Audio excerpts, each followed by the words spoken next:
Hanover Sigma Chi Senior runs his way into the attention of the campus with his campaign for suicide prevention. Andrew Clegg joins me in this edition of In the Studio.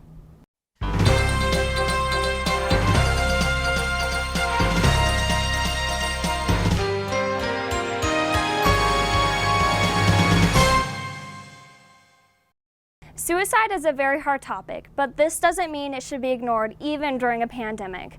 Welcome to In the Studio, where we learn more about activities, organizations, and individuals at Hanover College. I'm Clarice Sheele. Today we're talking to a student with a big heart and a lot of ambition to back up his goals. I'd like to welcome Andrew Clegg to the studio today.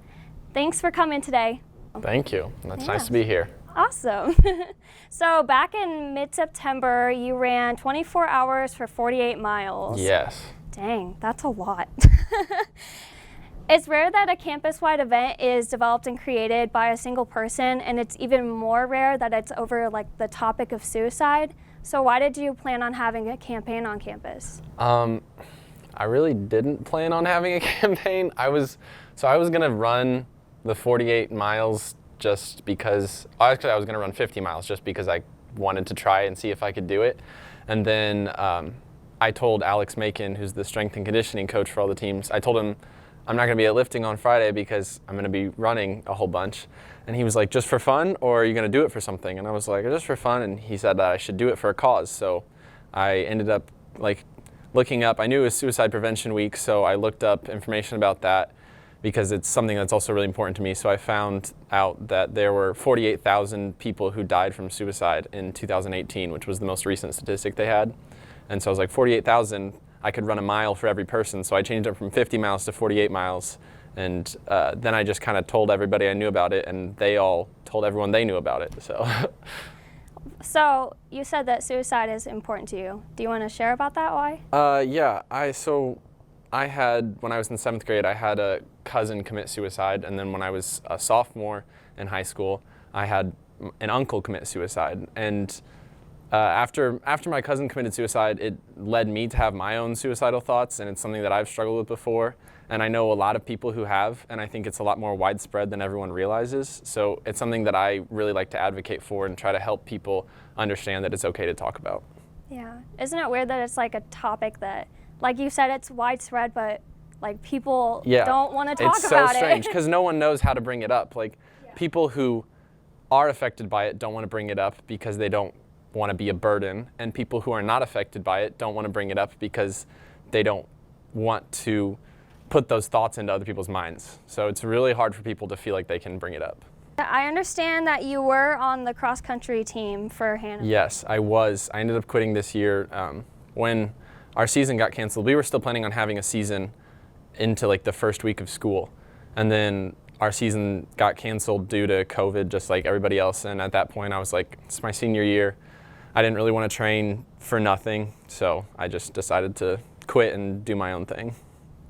Yeah. So running for suicide prevention is kind of like a weird combination. It is. So, so you said before that Alex encouraged you to pick a cause. Is there anything else behind that? Why you added running into it? Yeah. Most of it does just have to do with Alex was pick a cause. I Googled and 30 minutes later that's what I had, and I tweeted it, and I was like, this is what I'm doing now.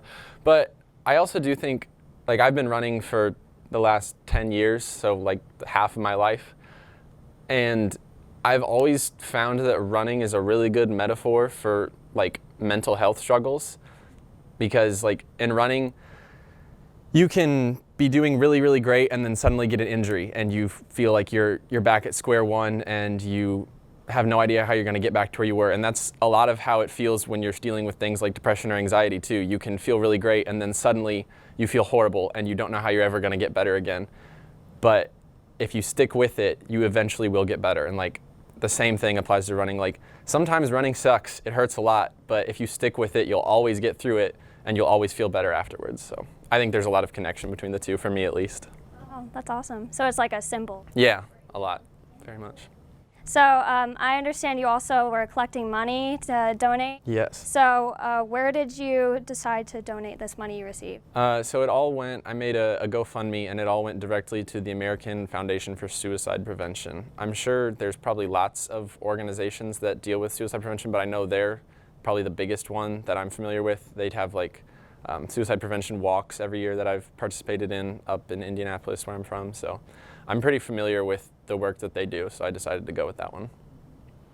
And what was your goal for like the amount of money that you My original goal was $500, and I hit that in like an hour and a half.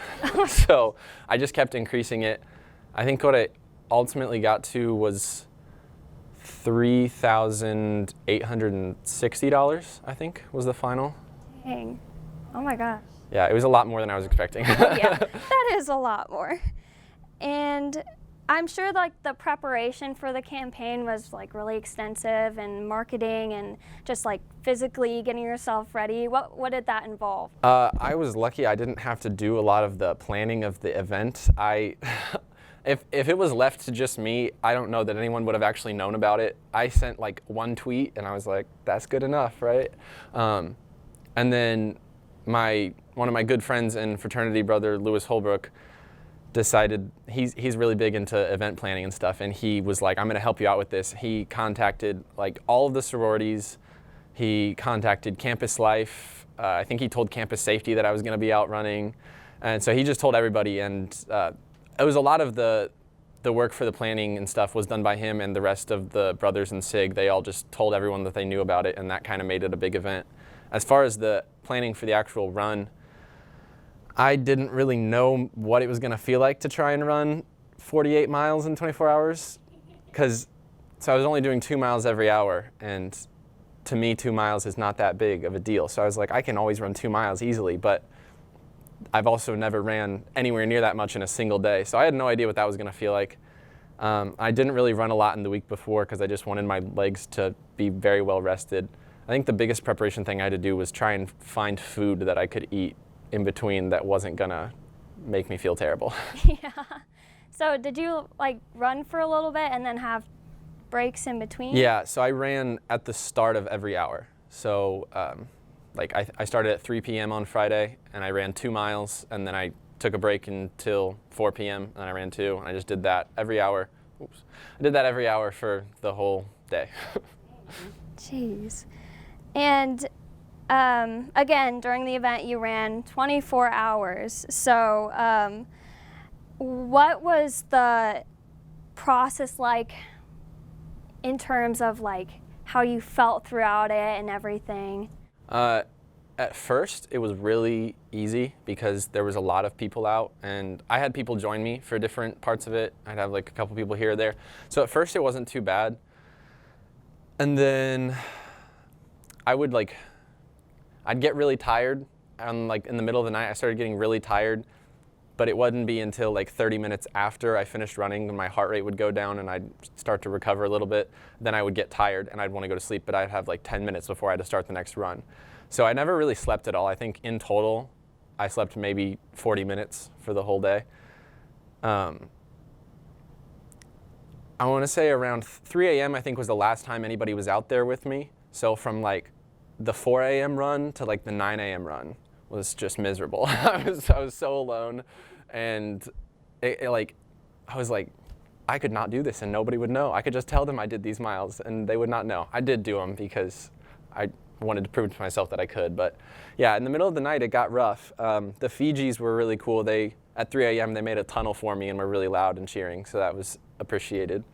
But once morning rolled around, like 9:30ish, people started coming back out, and so for the last few runs I had people with me. I think the second to last one I had 18 people do with me, and the last one I did alone. So. Dang. And you've talked a little bit about like the people that were supporting you throughout it, but what do you think the overall campus reaction was to your campaign? Jeez. Overall campus reaction. I mean, I think overall, I was surprised at how many people like cared about what I was doing and were like cheering for me and like proud of me and stuff. Like people I didn't know for like a few days afterward would be like, hey, are you that guy that ran 48 miles? And would like congratulate me and stuff. And I had a lot of people who I don't really know that well, but know a little bit, like reach out to me on social media and stuff and tell me they appreciate it and stuff. So I think a lot of people really felt that they were impacted by it, which was cool for me because I wasn't expecting that. Yeah. And with the end of the campaign, did you think it was like a success or? Oh yeah, it was a lot more successful than I ever imagined it would be. And you've already kind of said that people have reached out to you and everything, but I do know a lot of people were talking about it, like just overall. Yeah. Everyone I talked to was like, oh, Andrew Clegg. So did you receive anyone extra who wanted to help, or anyone who gave you like how they were impacted by it? Yeah, I'd say I had a good handful of people. I don't know the exact number, but I had a good handful of people who told me, like people who I'm not even that close with would like reach out to me and say like that they'd struggled with it too, and it really impacted them to see someone making strides to try and get people to talk about it and help people out in that situation. So that was really neat. So is there anything else that you'd like to tell us that you haven't already talked about yet? I guess I would say a message to anybody who's watching this would be that it is okay to reach out for people to help.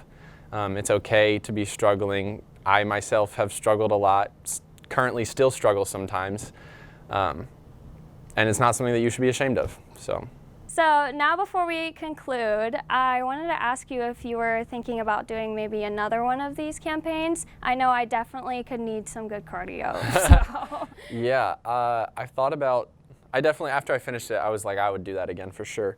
I thought about doing it next year and like around the same time. If I do it again, I will do it differently. I'll probably do 4 miles every 2 hours instead of 2 miles every hour, so I could have more time to like sleep in between. But yeah, I would love to do it again. I don't think it'll ever be as fun or as exciting as the first one was, but I think doing it again would definitely be fun.